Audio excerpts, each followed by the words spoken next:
New research has provided an updated timeline of human-Neanderthal interactions, revealing patterns in the genetic legacy of this ancient exchange. Effectively, it finds that modern humans would not be able to have survived without Neanderthals' genetics.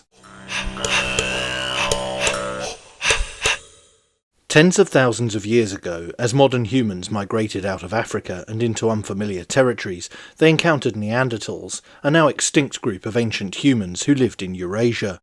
These interactions left a lasting mark on our DNA today. Nearly all non-African humans carry traces of Neanderthal DNA, a genetic inheritance that provides important insights into human migration and survival. Despite years of research, however, questions remain regarding the timing, extent and impact of the genetic exchange between Neanderthals and modern humans. In two groundbreaking new studies published in Science and Nature, researchers from the University of Rochester, along with colleagues at the Max Planck Institute for Evolutionary Anthropology, the University of California, Berkeley and others, traced how ancient interactions with Neanderthals shaped modern human evolution.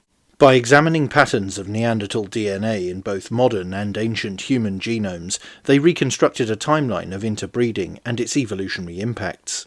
Their findings reveal when and where these exchanges occurred, and highlight how Neanderthal genes helped humans adapt to new environments. Benjamin Peter, an assistant professor in the university's Department of Biology, said, "Our study provides the most detailed insights yet into how Neanderthal gene flow impacted human genomes. It helps us understand when Neanderthals and humans interacted, which Neanderthal genes were beneficial for our ancestors, and the forces that influence genetic diversity and shape the course of human evolution."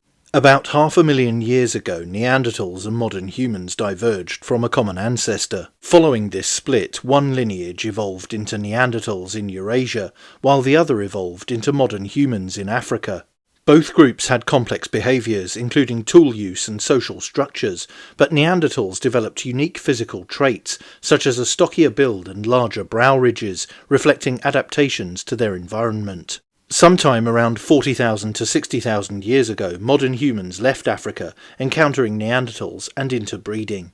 The gene flow between Neanderthals and modern humans resulted in most non-Africans carrying 1 to 2% Neanderthal DNA. However, the exact timing of the gene flow event has remained elusive.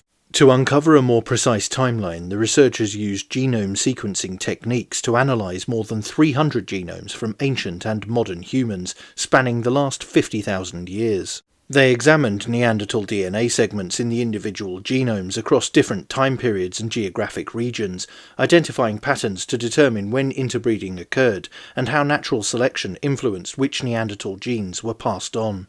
They found that most Neanderthal DNA in modern humans can be traced to a single major period of gene flow, which occurred about 47,000 years ago and lasted approximately 7,000 years.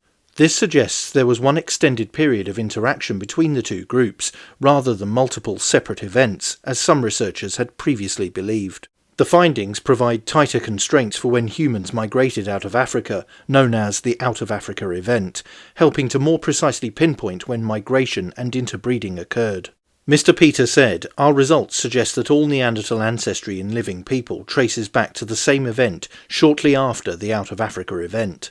The researchers found that Neanderthal DNA is not evenly spread throughout the genome. In fact, some regions lack Neanderthal DNA entirely, suggesting that Neanderthal ancestry in those areas wasn't beneficial for survival.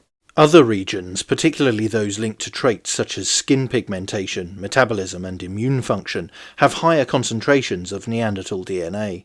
The researchers discovered that this uneven distribution existed in human genomes more than 40,000 years ago, indicating that some Neanderthal genes provided immediate benefits, such as helping humans adapt to new climates as they migrated. Mr. Peter added, "This shows that natural selection on Neanderthal genetic variants, both beneficial and harmful, acted very rapidly and was likely quite strong. The patterns in the DNA also suggest that interbreeding may not have been entirely random. Instead, factors such as geography or culture may have influenced which groups of humans were more likely to interact with Neanderthals, leading to different amounts of Neanderthal DNA in different populations." Uncovering when and how certain Neanderthal genes were passed down reveals how these ancient encounters shaped human adaptation and diversity. The findings not only show the lasting influence of Neanderthal genes on human evolution, but they also pave the way for future research. Gathering more genetic data from areas of the world where early human-Neanderthal interactions remain a mystery could deepen the understanding of this key moment in human history. Mr. Peter said, "A major limitation of our study is that we do not have genetic data from early modern humans in several key areas of the world, such as the Middle East, South Asia and Oceania. Direct data from here would likely allow more insights on where exactly Neanderthals and humans met." But what do you think? Let me know in the comments below, and don't forget to like, share and most importantly subscribe. And you can also support the channel on Subscribestar via the link in the description or via YouTube Super Thanks. Thanks for watching. Bye for now.